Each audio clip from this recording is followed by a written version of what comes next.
Assalamualaikum warahmatullahi taala wabarakatuh. Ya dini al-Fatihah. Alhamdulillah syaitanir rajim. Bismillahirrahmanirrahim. Alhamdulillahi rabbil alamin arrahmanir rahim maliki yaumiddin. Iyyaka na'budu wa iyyaka nasta'in. Ihdinas siratal mustaqim. Siratal ladzina an'amta 'alaihim ghairil maghdubi 'alaihim waladdallin. Amin. A'udzu billahi minasyaitonir rajim. Bismillahirrahmanirrahim. Alhamdulillahi rabbil alamin. Allahumma salli wa sallim wa barik ala sayyidina Muhammad wa ala alihi wa sahbihi wa ikhwanihi minal anbiya'i wal mursalin. Salatullahi wa salamu alaihim ajma'in fi kulli waqti wa hin. Amma ba'du, subhanaka la ilma lana illa ma 'allamtana innaka antal alimul hakim. La haula wa la quwwata illa billahil aliyyil azim al azizil hakim.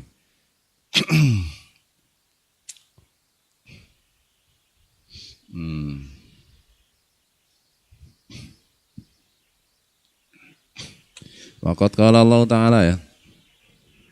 Waqad qala Allah Ta'ala, dan benar-benar Allah Ta'ala telah berfirman. Muhadiran li ibadihi minal ghururi, untuk memperingatkan hamba-hambanya mengenai tipuan, mengenai penipuan nafsu maupun setan. A'udzubillahi minasyaitonir rajim. Ya ayyuhan nasu inna wa'dallahi haqqun fala taghurrannakumul hayatud dunya wa la yaghurrannakum billahil ghurur. Wahai manusia, sungguh janji Allah itu adalah pasti, adalah nyata, adalah hak. Maka janganlah kehidupan dunia menipu kalian. Janganlah kehidupan dunia membuat kalian tertipu atau menipu kalian. Dan benar-benar janganlah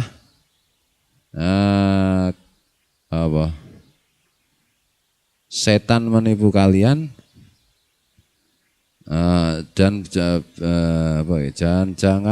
benar-benar janganlah kalian tertipu setan mengenai Allah.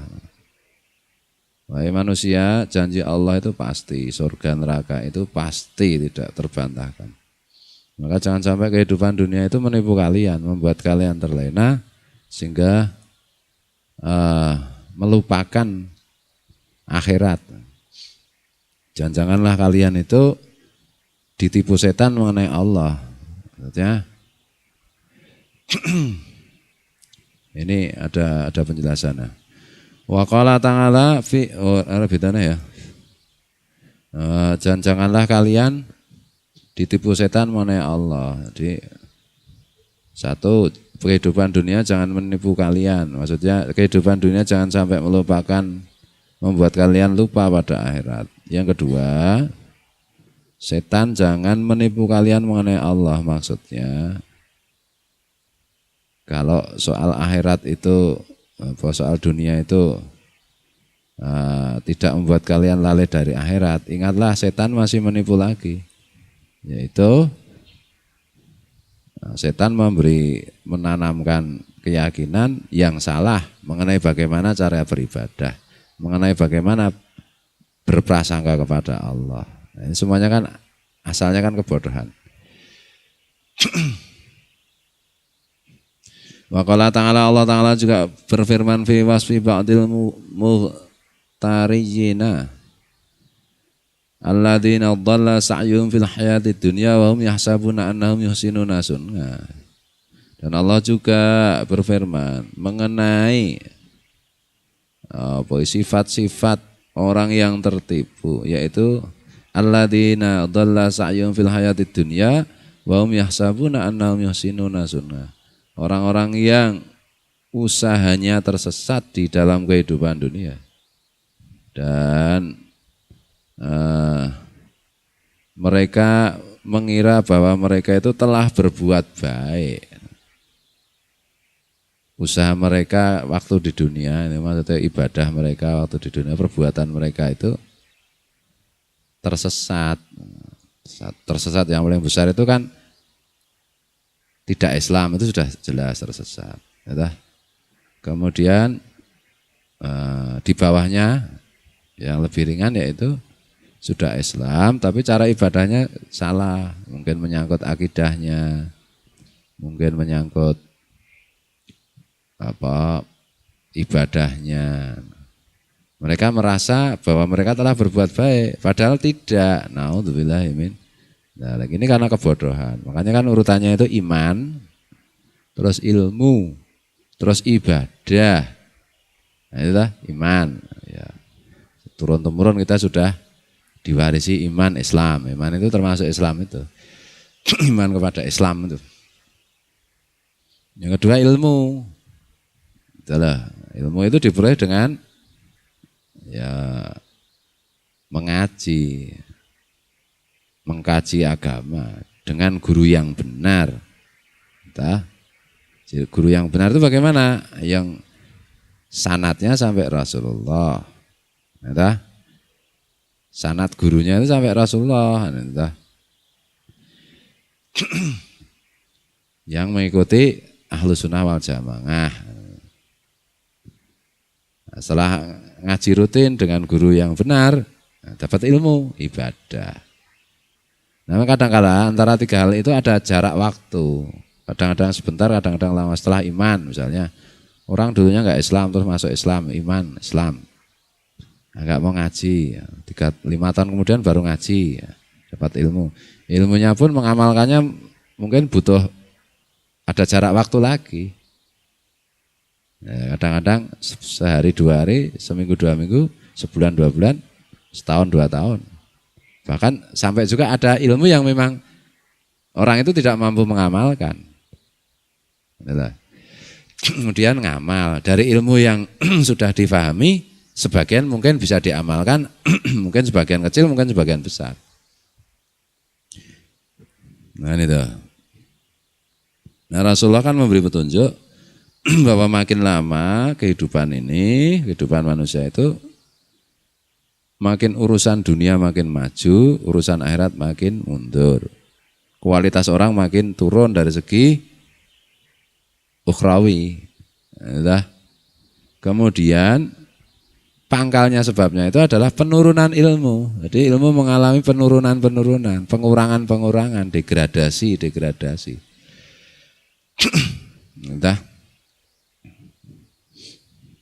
Nah pada saat seperti itu ada ilmu itu mengalami penurunan dan itu sudah disepakati jumhur ulama sejak 1000 tahun lalu bahkan bahwa ilmu itu sudah turun. Nah, itu berlakulah sabda Nabi pada para sahabat. Sekarang ini kalian semua punya ilmu. Jadi amal itu lebih penting dari ilmu.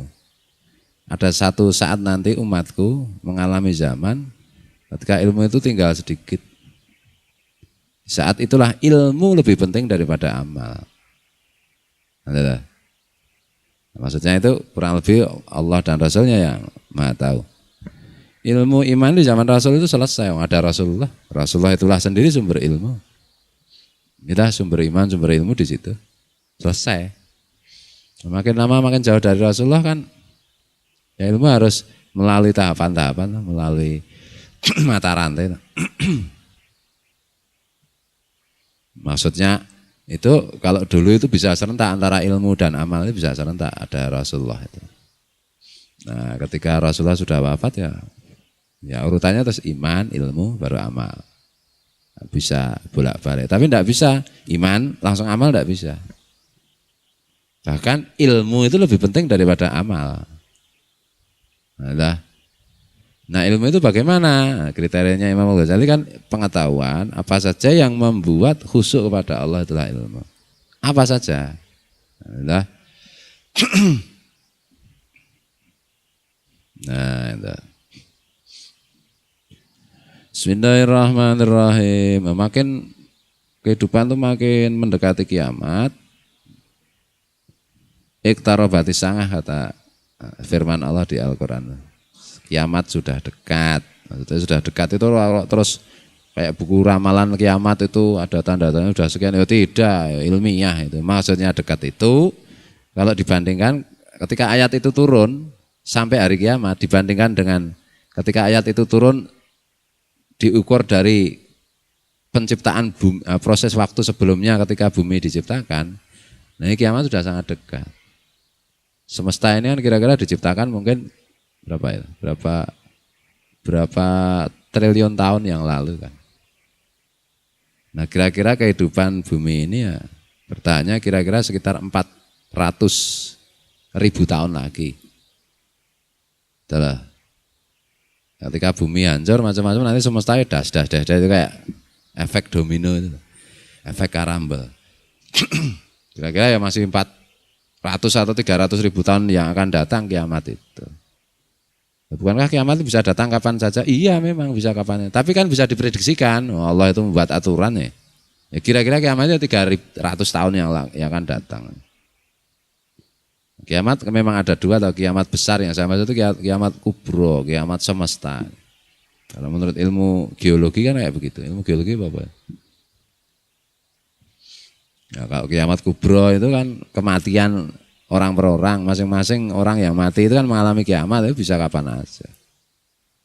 Makanya jangan percaya kalau ada buku kiamat sudah dekat, taruh batisah, ini loh tanda-tandanya di India ada orang namanya ini, ciri-cirinya kayak Dajjal, ini loh di Israel ada bayi matanya satu, itu mungkinkah Dajjal? Lah, ngomong kosong semua itu. Itu menafsiri hadis dengan ngawur itu kayak begitu. Hati-hati kalau menafsirkan hadis. Yang dimaksud Dajjal oleh Rasulullah bagaimana? Bermata satu, matanya seperti apa? Buah anggur, itu maksudnya bagaimana? Itu kan tidak mudah. Apakah itu metafor? Apakah itu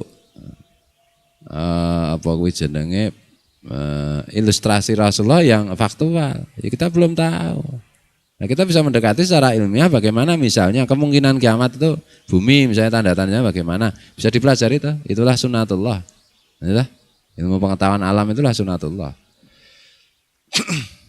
Ini sekarang sudah nggak musim lagi ya kiamat, buku-buku isu tentang kiamat itu. Kiamat akan datang karena posisi bulan ini omong kosong semua itu. Nah, rasa kiamat nek mati ya ngopo, ngono.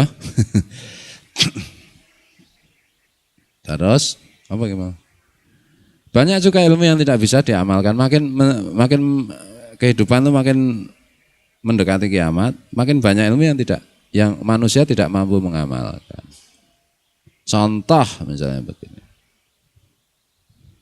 Kitab Ihya Ulumuddin itu ditulis Imam Al-Ghazali untuk mubtadi, untuk orang yang awal beribadah. Nah, petunjuk untuk orang yang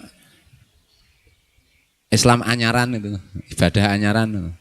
Tukang ibadah anyaran ini panduannya Ihya Ulumuddin. Sekarang itu zaman Imam Al-Ghazali kayak begitu. Nah, sekarang siapa yang mampu mengamalkan semua isi kitab Ihya Ulumuddin? Tidak ada. Seampuh-ampuhnya wali ya paling seperempat atau sepertiga yang bisa diamalkan dari Ihya Ulumuddin. Nah, oleh karena itu kalau kita ngaji bola-balik kok nggak bisa ngamalkan ya. Di satu sisi ya kita harus berusaha mengamalkan semaksimal mungkin. Tapi kalau sudah maksimal, sudah ya berusaha jatuh bangun benar, tetap belum bisa mengamalkan ya enggak apa-apa. Yang penting kita sudah tahu ilmunya. Kadang-kadang ilmu itu berjarak waktu dengan pengamalannya. Itulah. Kalau cara guru Zaini sekumpul itu, ada ulama yang ngasih amalan ijazah kepadamu, terima aja. Belum diamalkan enggak apa-apa, yang penting kamu terima dulu. Kapan nanti waktunya Allah memberi pertolongan untuk mengamalkan ya ada nanti, ada kalanya langsung, ada kalanya berjarak. Nah oleh karena itu setan itu menggoda orang yang tukang ngaji, jangan ngaji lagi, ngapain ngaji, cuma banyak ilmu kamu nggak bisa mengamalkan semua. Nah, tidak begitu, terus menerus ilmu ditambah dengan ngaji. Kan yang menambah kan sebenarnya Allah. Ikhtiarnya dengan hadir di majelis ilmu ngaji. Itu nanti pelan-pelan yang mungkin yang kita pelajari 5 tahun yang lalu baru bisa diamalkan hari ini. Yang mungkin dipelajari 10 tahun yang lalu baru bisa mengamalkan hari ini. Ya enggak apa-apa. Terus yang sekarang dipelajari mungkin langsung bisa kita amalkan. Mungkin juga setahun, 2 tahun, 3 tahun, 4 tahun baru bisa mengamalkan. Mungkin tekan mati ra iso mengamalkan, minimal kan sudah ada ilmunya. Daripada ngojak ngaji, udah nggak usah ngaji, langsung ibadah sebisa-bisanya ngawur itu. Kalau ibadah ngawur nanti naudzubillahi min dzalik bisa terkena ayat ini. Wahum yahsabuna annahum yuhsinuna sunna. Mereka mengira bahwa mereka telah berbuat baik, telah berbuat ibadah dengan benar, padahal tidak benar. Sama dengan orang menabung uang, masukkan celengan, masukkan, tapi celengannya bocor, hilang terus, diambil dulu terus, mengira bahwa isinya banyak, dipecah ternyata kosong. Misalnya itu. Nah, karena ngaji itu penting. Nah, karena ngaji penting, maka ngaji itu ya orang yang bisa ngaji itu harus sangat bersyukur karena dipilih Allah untuk diberi pertolongan, yaitu mempelajari ilmu. Itu harus disyukuri, kalau tidak disyukuri nanti bisa hilang nikmat itu. Nikmat yang luar biasa bisa ngaji. Nah, berapa persen dari penduduk misalnya Kecamatan Pleret ini yang mengaji? Yang setiap hari ngaji berapa persen? Ya sudah, tidak usah setiap hari lah, seminggu sekali ngaji berapa persen? Belum tentu ada 10%. Nah, mungkin kalau yang salat mungkin 30-40% lah yang rutin. Tapi kalau ngaji ya nanti dulu. Agak banyak mungkin ya pengajian pun ya pengajian umum, pengajian akbar itu pun yang dagel-dagel lucu-lucu. Itu pun ya belum tentu sampai 30% dari jumlah penduduk sini yang biasa mengikuti itu. Nah,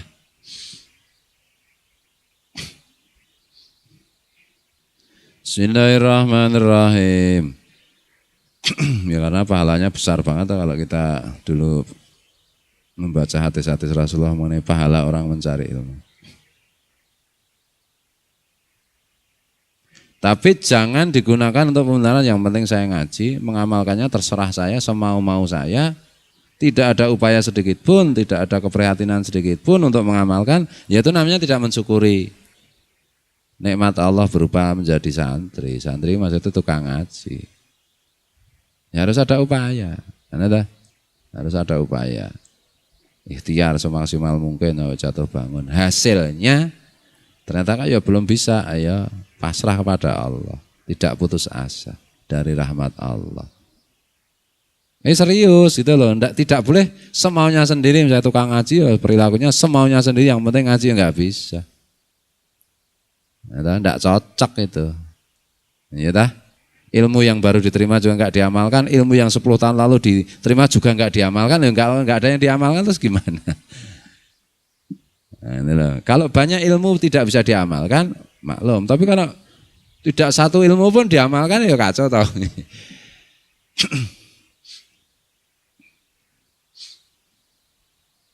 Tuh.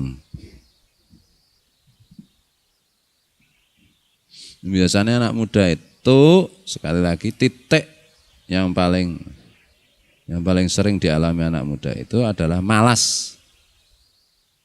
Nah, sifat pemalas, males. Nah, itu. Nah, anak muda itu maksudnya di bawah 45 tahun. Nah, karena masih ada tenaga, makanya setan dibuat malas supaya nggak beribadah. Nanti kalau udah tua, sifat malasnya hilang, tapi fisiknya sudah terbatas. Ya sih mesti dek meneh ta sih. Nah, setan ngajari yang lain lagi, gururnya setan berbeda lagi. Anak muda biasanya malas, sunat malas, puasa sunat malas, deres malas, kerja malas, bersih-bersih malas. Ya, pokoknya malas lah. Apa-apa malas, kerja malas, apa-apa malas. Nah, itu memang apa ya, anak muda itu godaannya di situ. Terutama yang ngaji loh.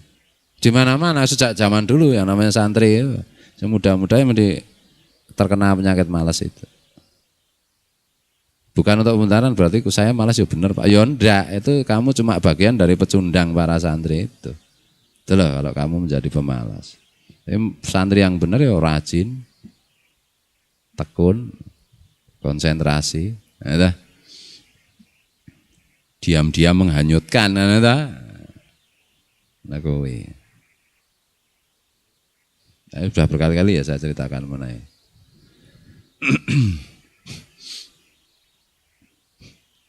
Bismillahirrahmanirrahim. Makanya anak kiai ya menurutku agak antik lah kalimatnya. Allahumma paksa. Kan iki prinsipnya. Allahumma ya Allah terus dipaksa awake. Enggak mau begini paksa. Tapi tentu yang memaksa harus diri sendiri.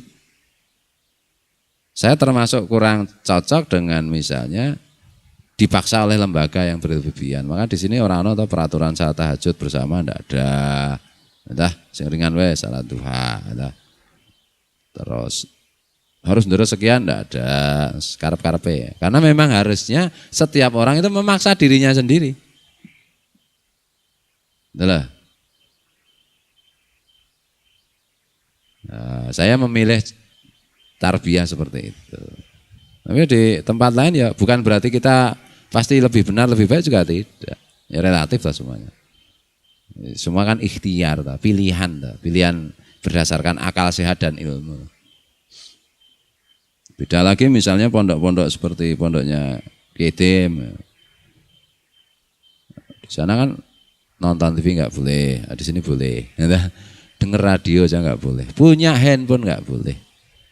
Misalnya gitu lah. Dan seterusnya ya pilihan masing-masing. Di sini TV boleh, radio boleh, handphone boleh. Maksudku lawanlah kecenderungan nafsumu untuk menggunakan itu secara berlebih-lebihan. Betul? Maksudku gitu. PS boleh. Nonton nek santri yo gene PS yo bielin. Terus ora tau gene nang PS. Ya. Malam minggu yo pesan-pesan ra apa-apa malam minggu. Malam minggu yo PS, malam Senin PS. Orang malam Senin esok, Senin siang PS ya piye. Iki santri PS, pondok pesantren PS. PlayStation. Terus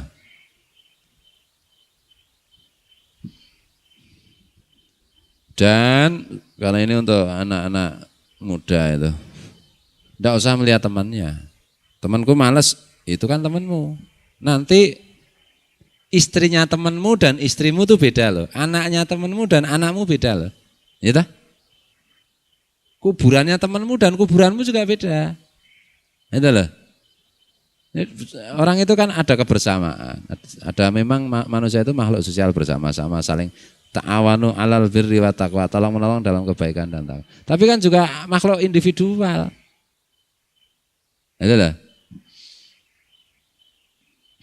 Ya terserah masing-masing orang. Memang saya buat seperti itu. Yang rajin boleh, males juga boleh. Tugasku mengingatkan yang baik itu rajin. Yang tidak baik itu males. Tapi malas itu enak ya Pak. Aku pilih yang enak-enak. Ayo silakan. Karena apa yang kita lakukan hari ini itu kan menjadi rangkaian cerita sejarah hidup kita di hari-hari yang akan datang. Hari esok, minggu depan, bulan depan, tahun depan, 10 tahun yang akan datang, dan seterusnya.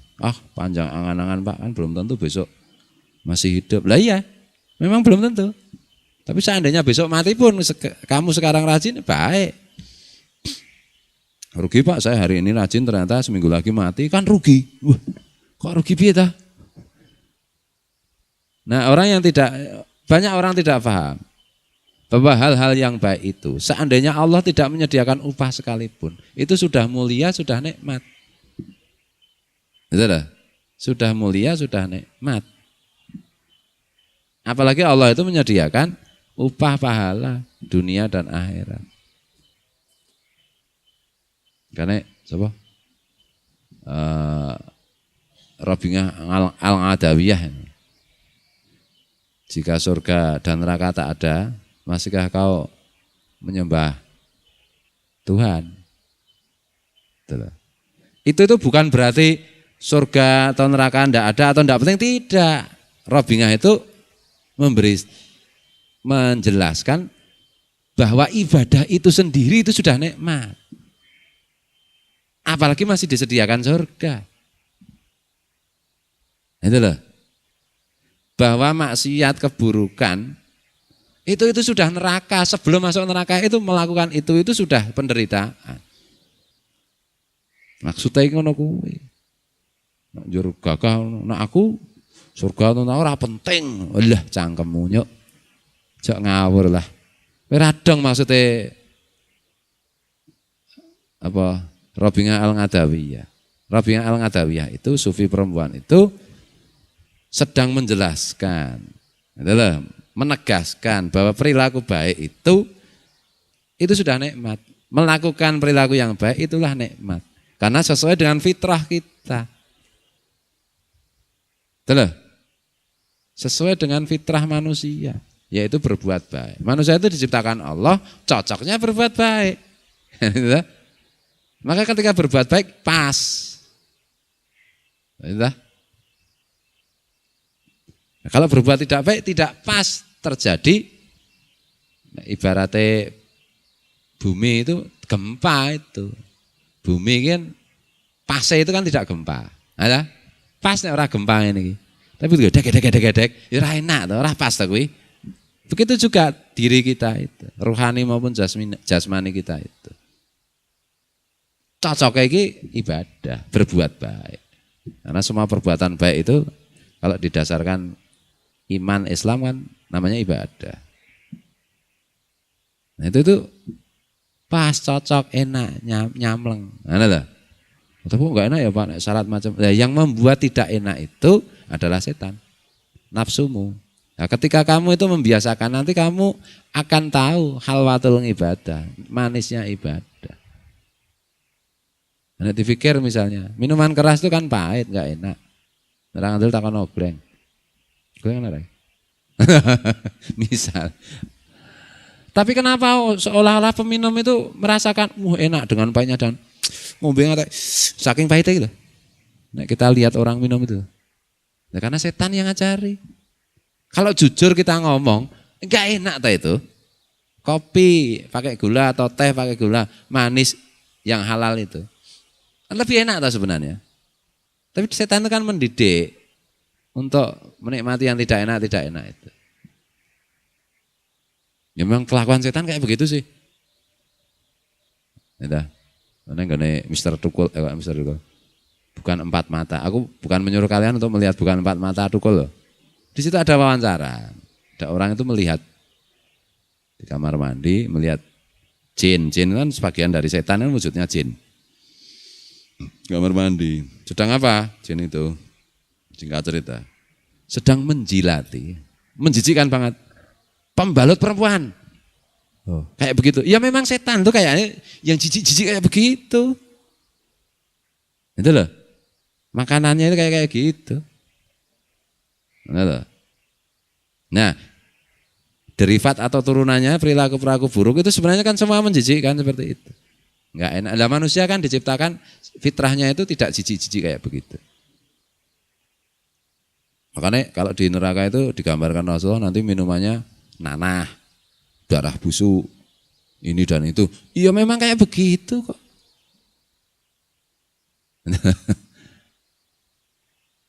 Nah, setan tuh banyak kan di kamar mandi, di WC, hal kotor tuh itu. Tempat-tempat kotor tuh. Pokoknya WC ini lah digerujuk.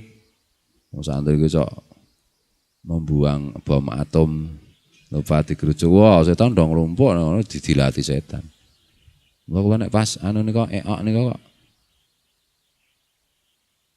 Bokong lo kok keri-keri nih dilatih setan.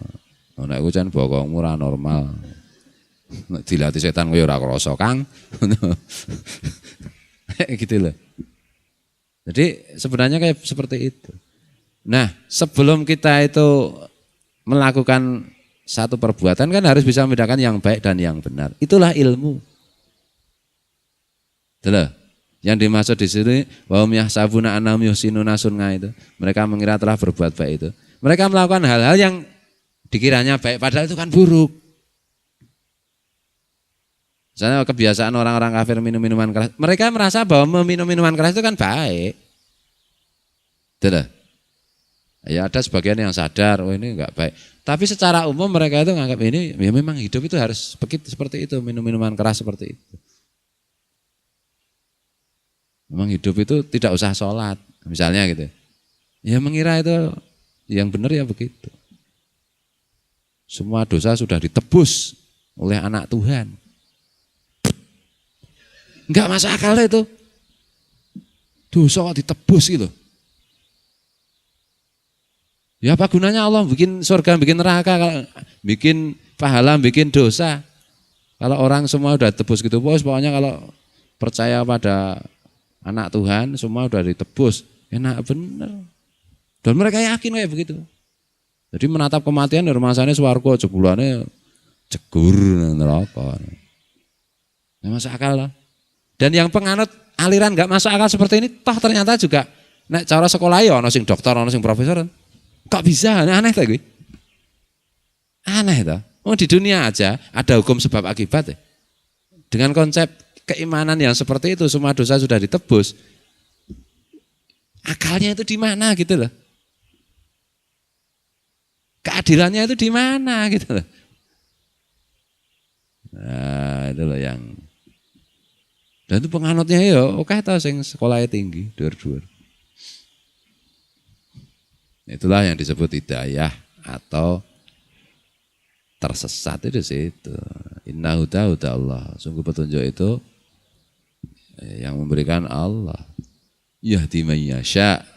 Allah memberi petunjuk orang-orang yang dikehendaki. Wa yudillu may yasha, dan Allah menyesatkan orang-orang yang dikehendaki. Nah, tersesat atau dapat hidayah, makanya kan rangkaiannya panjang. Ada kalanya butuh bergenerasi-generasi itu. Kalau kita lihat misalnya orang kafir sekarang itu misalnya. Itu kan kaitannya dengan ketika zaman Nabi itu, mereka pemimpin mereka tahu bahwa Rasulullah itu benar-benar Nabi dan Rasul. Ada kepentingan ekonomi, nanti kalau orang semua masuk Islam mereka nggak bisa menarik pajak dari pengikutnya. Hingga mereka tahu bahwa Rasulullah itu benar-benar Rasul dan Nabi, nah, mereka ingkari itu. Ayatnya dihapus di Injil, di Taurat.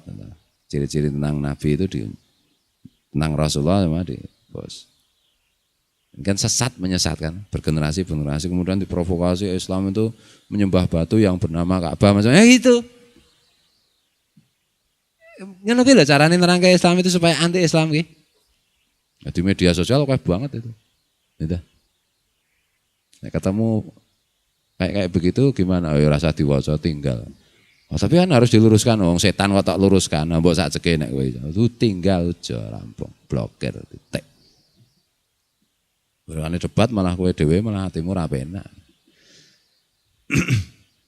Padahal kita kan orang tahu nyembah Ka'bah itu. Ka'bah itu adalah kiblat. Kalau kita menyembah Allah, syariatnya, tata caranya adalah menghadap Ka'bah. Tapi kan bukan Ka'bahnya yang disembah itu. Tapi orang-orang kafir itu, jangan kayak orang Islam. Islam itu menyembah batu namanya Ka'bah. Gitu. Itu terus-menerus melakukan kebohongan sampai hari ini. Nah. Bismillahirrahmanirrahim. Dan mereka mengira bahwa mereka itu benar, ahli surga. Nek mati ya yakin siap-siap masuk surga. Wong ngono kuwi lho. Nah, itu wong kafir ya jelas kayak begitu. Tamani angan-angan omong kosong, mimpi di siang bolong. Mimpi nek cara iklannya itu. Banyak juga orang Islam dalam bentuk-bentuk yang lebih meskipun tidak seberat itu, ya sama aja. Coba tanya itu orang yang KTP-nya Islam yang nggak pernah ngaji, nggak pernah sholat. Ya kan kira-kira nek mati kira-kira mlebu swarga ya kita iya mlebu swarga. Gusti Allah mau ngapura. Mesti kan lho. Udah. Mbahmu sing mati kan biyen salah ora. Terus ora ngaji ra ora. Sok tahlilan ra blas. Ya oleh maca syahadat pas Arabi kae tok. Karo pas ngrabekke aku, macam wis mati ya wis kira-kira ning swarga ning neraka ya keteke ning neraka. Ning swarga, wangun ning neraka swarga. Ngono iki lho. Yakin banget itu.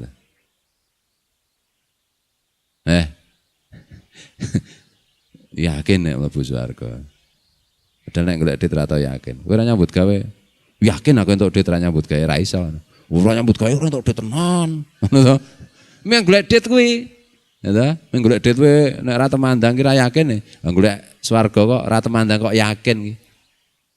Swarga ki sak ngisore dhuwit ta piye, Kang? Ya ta? Nah, itu kan hal-hal yang tidak masuk akal ta sebenarnya. Omong kosong mimpi di siang bolong ta itu. Makanya di Al-Qur'an kan banyak ayat afala ta'qilun, apa kamu itu tidak menggunakan akalmu, tidak menggunakan akalmu. Afala tatafakkarun, apa kamu tidak berpikir? Kadang-kadang manusia kira mikir, sing dipikir golek duit. Hari ini saham 50.000, besok mantap banget.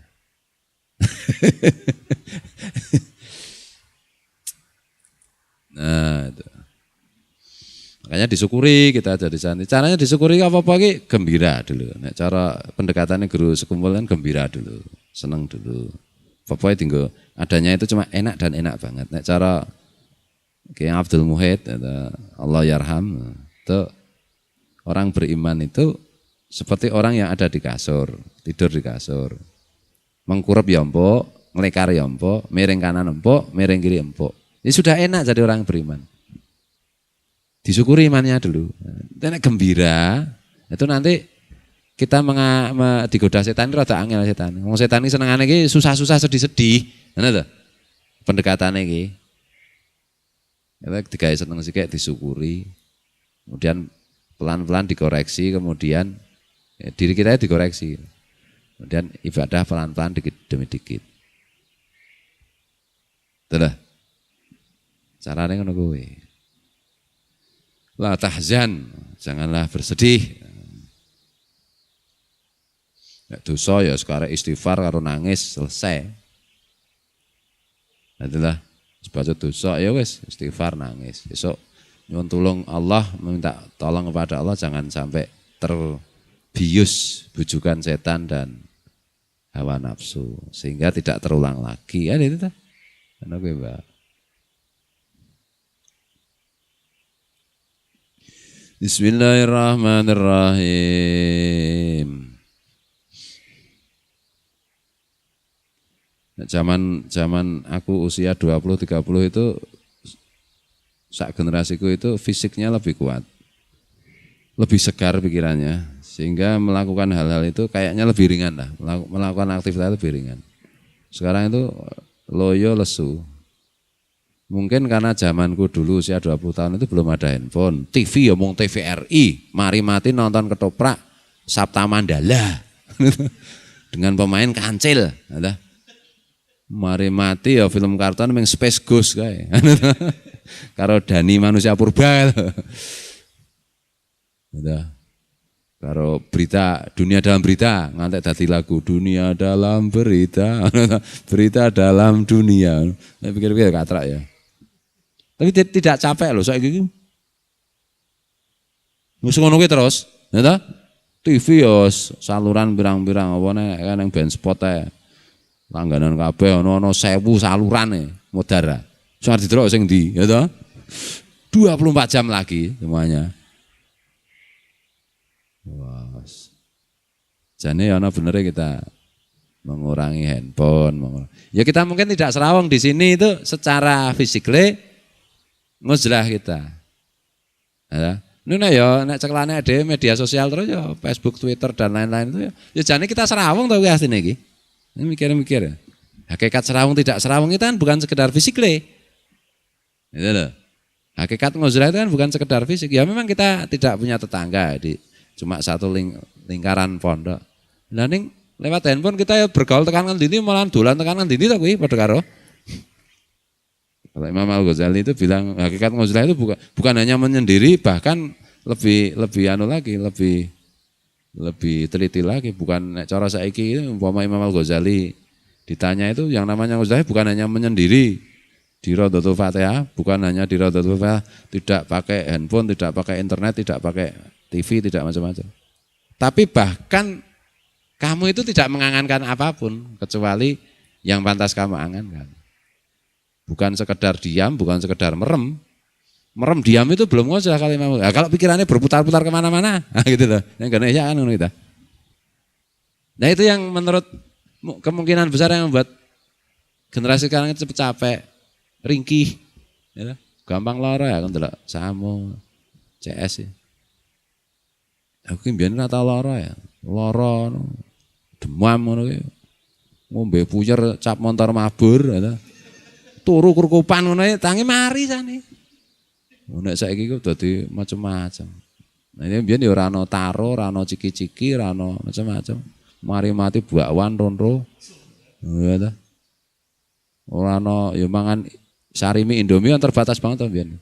Kalau saiki lho, saiki iki Indomie sarimi iki makanan pokok. Padahal kan cara guru sekumpul haram lho. Haru. Ah kan guru sekumpul. Guru kula kan jenengan. Artinya begini. Artinya guru sekumpul bikin fatwa seperti itu kan ya banyak pertimbangan ngono lho. Artinya ya kowe arep nggaglak Indomie iki ya oleh. Ini aja kerep-kerep engko gejala tipes kaya ulin kuwi gitu. Wah esuk ora mangan apa-apa Indomie wae gejala tipes. Wis gejala tipes memang goleke cacing. Ungker. Ya pancen ya mangan cacing ungker, godhoke cacing ungker. Makanya orang nek santri iki nek nang kene gejala tipes nek mau cepet sembuh ya kuwi. Golek cacing ungker pesen parman, wis ngerti yang ungker yang ngendi. Ya. Kumbah, godhog, airnya diminumkan. Biyen guys sapa kancane margi guys ora mantep. Airnya diminumkan, cacingnya digoreng ngemplok sisan. Mula mari sekolah ora le mlaku ngene.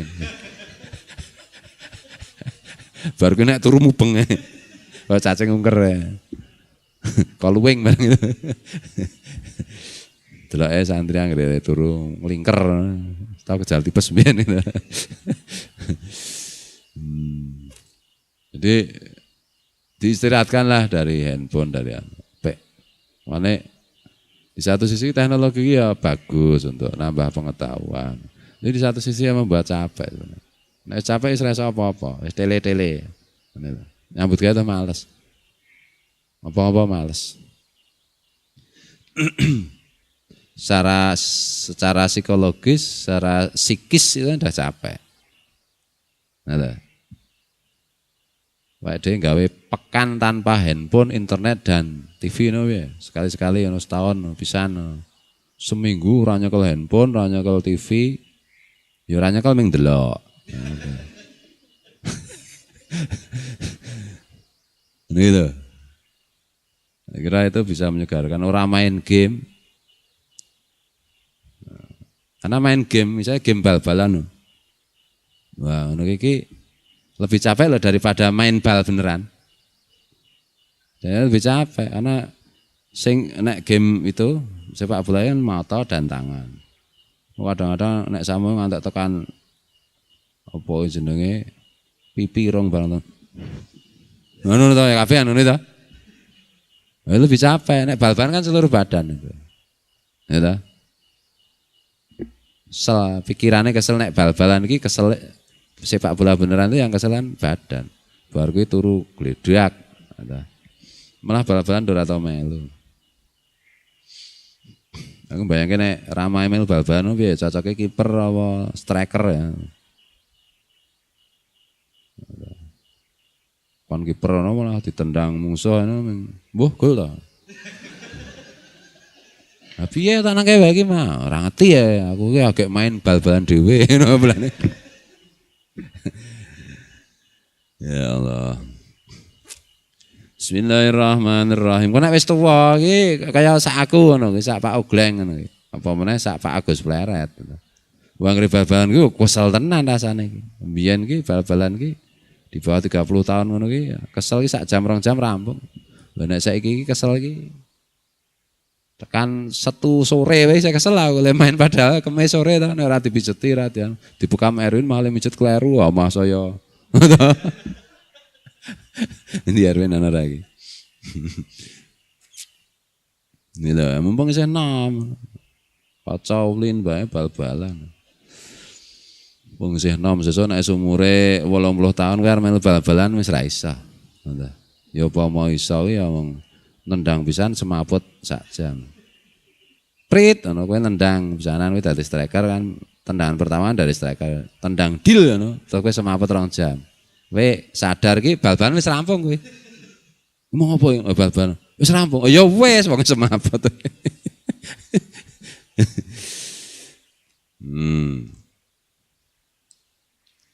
Bismillahirrahmanirrahim. Yang suka main bola, yang tidak ya pingpong. Pingpong ya tunggu wadah teh saiki pingpong. Para lari-lari apa siram-siram ning karo mlumpat-mlumpat, siram ning karo anu lho, jalan jongkok lho. Ini kita. Terus anune apa kuwi jenenge selange kayak gini. Aduh. Program yang doncali gediang.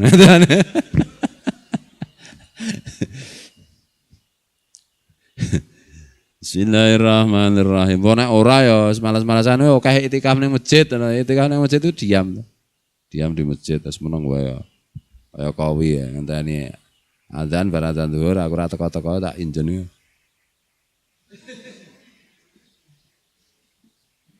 Mah senam kawi. Mungkin ngimpine iki ngimpi melu senam ibu-ibu kae wong. Bar tak dong. Nah, terus Allah ber. Ada.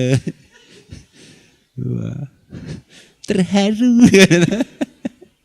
Lha mbangane ngono kuwi apa meneh poso sisan to, mbangane nganggur miturut-turune poso sisan, poso Daud sisan misale ngono. Wis ngeleh nunggu salat zuhur kae meneng wae. Rada ngantuk rada ora, mengharukan malaikat tak kira ndelok nangis kabeh. Ya Allah, ini jadikan anak ini mulia. Masya Allah. Sebaik-baik diam itu kan puasa. Sebaik-baik gerak itu kan sholat. Aku agak harus berjijakan tinggal sholat. Agak males ngapa-ngapa puasa sisan. Puasa sisan. Ya puasa ya sahur, buka ya teratur, puasane ra sahur, bukane Indomie. Wah, ngomong lara gejala tipes ya mah. Bismillahirrahmanirrahim.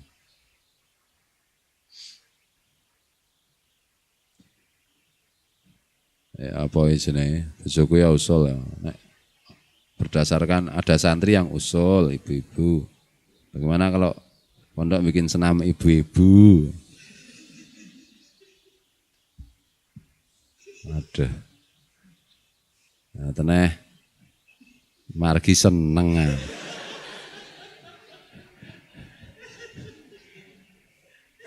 Ponggai klub renang. Untuk menjaga kelangsingan badan. Wah, wong wedok iki obsesine kuru padahal itu belum tentu suamimu itu seneng kalau kamu kurus. Belum tentu. Bisa jadi suamimu itu sukanya kalau kamu gemuk. Ngono lho. Mau takoni pah jenenge jan-jane jenengan iki seneng nek aku kuru apa lemu ta pah? Lemu. Ngono kuwi. Ya berarti lemu ngono. Nek ngono aku tak madang sedina ping 7 ya pah. Ngono ta. Dan kuru karo lemu ora ya senam ki mungkin ada gunanya senam dhewe nang omah rampung to. Apa temandang ini itu mangsa asah-asah dan seterusnya kan ya wis padha karo senam. Nek isih kurang ya nang kamar dhewe nyundul-nyundul anu to. Ono nek dilembagakan aku pas nene oglang iki ana ibu-ibu ada senam. Wo lah mula oglang kok kerasan manggon kene ya. Kalau bar golek kebu korban itu mampir nang oglang. Lebu ki nang wetane oglang iki do senam ibu-ibu ae. Mau kacae seneng. Tak syuting ra kayak pas ya. Sename wing. Kayak ngopo. Jijik iya. Aduh ya Allah. Ya ora apa-apa nek senamne ya dhewe wae lah ning kamar dhewe nang omah dhewe. Nek dilembagakan di tempat umum ngono kuwi ya jijiki ya. Kan saya oke ta senam anu dek bene ning lapangan jajaran ya ono panggung senam. Kayak ngopo. Kayak ngopo. Ya Allah. Mantap banget kae. Bar senam le ngombe 3 gelas gede, gelas anrel. Bar kuwi madang 3 piring. Lah piye arep anu to. Melu renang. Wah, pendak minggu saiki renang. Bar renang ngeleh terus 3 piring ya, mah ndak lemu. Renangnya jarene ngamare langsing kok kula ndak lemu ya. Ya kowe barenang le 3 piring kok. Anggere kowe iki poso terus ya kuru, ngono. Kurangi tidur, kurangi makan, banyak ibadah. Pokoknya kowe akon bojomu rabi meneh cetha kuru kowe. Aduh ya Allah. Bismillahirrahmanirrahim. Ini ya oleh, aku ya orang larang. Ini nek di tempat umum itu kan nanti bisa. Lah ning nek ming ora asik ya Pak, nek mung senam ning kamar dhewe apa asik ora asik ya. Ya jane iki mbok senam tenan ora lho Ibu nek sing tempat umum. Lah senam ora ming siji, mungkin kepengin duduke kaose sing anyar. Wong senam kok pupuran, lipstikan, ya toh, nganggo sedu apa? Ih senam apa iki? Opo iki? Sesuk nek pertandingan bal-balan Rabu Bukasan kabeh ta. Tim dhewe lipstikan karo anu pupurane tak kira musuh mah gumun to. Iso terlena kok. Mbiyen wingi kok ora nggo taktik ku ya iki. Aku mbayangke margi lipstikan abing. Nah, jangan lho ngopo ya ibu-ibu sename do. Lipstikan kok ming sename sepira abote ya bal-balan ya kudune luwih lipstikan. Nek perlu ora mung bibir di lipstiki irong kuping mana. Aduh. Kalau li arep nduduke sepatu anyar, wong senam kok nggo tas barang ya. Piye to? Jilbab anyar. Jilbabe kaya punuk unta. Jane ra kenal lho jilbab sing dibentuk kanggo punuk unta. Iku ana hadise ra oleh karo jenengan. Ra oleh. Ana to saiki jilbab punuk unta. Nah, itu kaya nek dibayangke iki kaya punuk. Jilbabe biasa wae. Ya asale iki jilbab nek kudungan marah iso digawe punuk unta ya.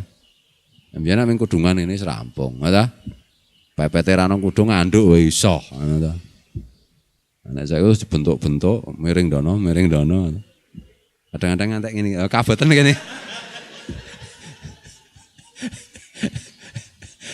Bojone akeh mangkel katimbri semet. Tar. Nah, nek bojone pemain voli iso tinggal semetan. Wah menungso ki ya, nek dikatake ya lucu gitu. Ya Allah. Bismillahirrahmanirrahim. Ya oleh ngono iki nek oleh ki oleh ning ya apa jenenge. Urip ki nek ora seni ya Pak nek apa-apa kok ora oleh. Sapa kok ora oleh apa-apa ki oleh sakar-karmu to. Aku ki mengandake ternyata nek dipikir-pikir ki lucu. Nah kurang larang mbak war sedina senam di tempat umum 10 kali atau jam itu nenek ugleng jam 8 nenek margi jam oleh terserah sekar-karmu. Jam itu lipstiknya abang, jam 8 lipstiknya biru kan ono saiki. Jam 11 liyane abang biru apa? Ijo. Ireng, ya ono ireng. Wis wong ireng lipstik ireng. Untune ireng. Sing ketok matane tok. Dapodip. Reko-reko wae menungso itu. Ya urip iki nek ora reko-reko ora seni ya, Pak. Oh iya sekar-karmu. Sing penting jangan terlalu, jangan berlebihan atau berlebihan nanti menimbulkan maksiat. Ada maksiat nganggo shot. Isara gelem muni maksiat. Mau kan ngandake sing abot-abot ya, sing ngandake sing ringan-ringan. Ngajine kok guyon wae lah, mau kan ngandake sing abot-abot. Ngono. Nek ngandake abot terus ora nggo humor ngono sesuk kowe melu aliran serius kae. Assalamualaikum. Waalaikumsalam. Allahu Akbar.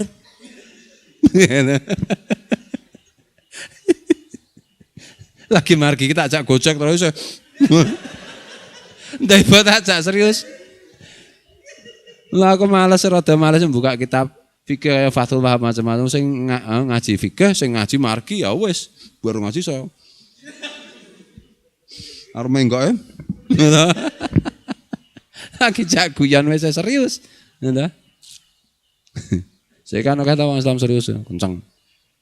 Jak liyane dong guyu tetep luane ger-gerane tetep malah ngono iki. Mungkin wedan, atau mungkin uteke akean, atau mungkin stres. Jadi aja anu sike. Mula nek kancamu nek kowe guyu karo ngete sebelahmu iso guyu ora anu. Nek iki kok ora iso guyu tenan iki. Ya aku iku tak laporke aku iki. Ngono lho. Ha kula malah sing ngeten. Aduh, cak guyon gelem gak kepiye. Bismillahirrahmanirrahim. Maqala ta'ala dan seterusnya. Wallahul muwaffiq ila aqwamit thoriq. Wallahu a'lam. Assalamualaikum warahmatullahi taala wabarakatuh.